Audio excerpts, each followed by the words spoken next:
In the EU, you are free to live and work in any country you choose, study abroad, or sell and buy safe products on and offline. This is all thanks to the European single market, which is 30 years old. The foundations of the single market were laid in the 1980s, and in 1993 it became a reality. By then, Europe had almost completely harmonized standards on a whole host of goods. Im neuen Jahr soll für unsere Bürger zum ersten Mal wirklich sichtbar und erfahrbar werden, dass sie in einer echten Gemeinschaft leben. In einer Gemeinschaft ohne Grenzposten und ohne Zollhäuschen. Until 2006, services such as postal systems and transport still faced barriers. The European Parliament adopted numerous directives to make them more easily available across the EU.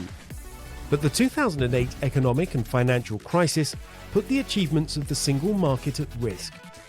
In 2010, Parliament called for new momentum by focusing on protecting consumers and improving the market access of small businesses.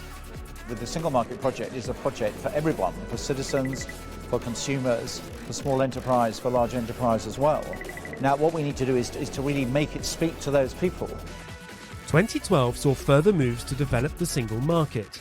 Members of Parliament called for a better, more easily accessible digital economy that wouldn't discriminate against any customer or business.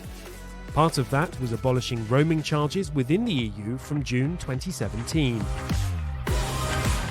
In 2022, MEPs gave their green light to the new Digital Markets and Digital Services Acts, an unprecedented set of rules to make the sector fair and competitive.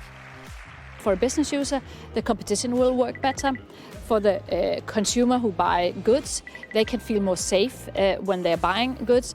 The Digital Markets Act will introduce a new era of tech legislation, and in the future it will be the big tech companies that will have to prove to authorities that they abide by the law. The single market is playing an increasingly important role in reaching the EU's climate goals.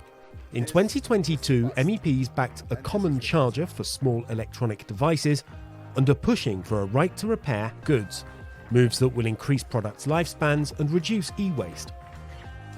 The war in Ukraine and the COVID pandemic show that the single market can be a powerful tool in times of crisis. Parliament has welcomed proposals for an emergency instrument to make it more flexible and resilient. As we are in times of crisis, today we also took a look at the single market always evolving through crises. How cooperation in the single market is the core and also the engine of European integration. With the boom in internet shopping, in 2023 Parliament is pushing for stricter rules to increase the safety of products sold both on and offline. If the product that you bought is recalled, you will be informed by email. If something goes wrong, you will have options. For instance, you want your product to be replaced, or you want to have the product repaired, or you want your money back. So you, as a consumer, will have a choice. 3 decades after its birth, the single market continues to evolve for the benefit of 31 countries and 450 million consumers. The European Parliament is shaping the path for safe, diverse and fair conditions on and offline.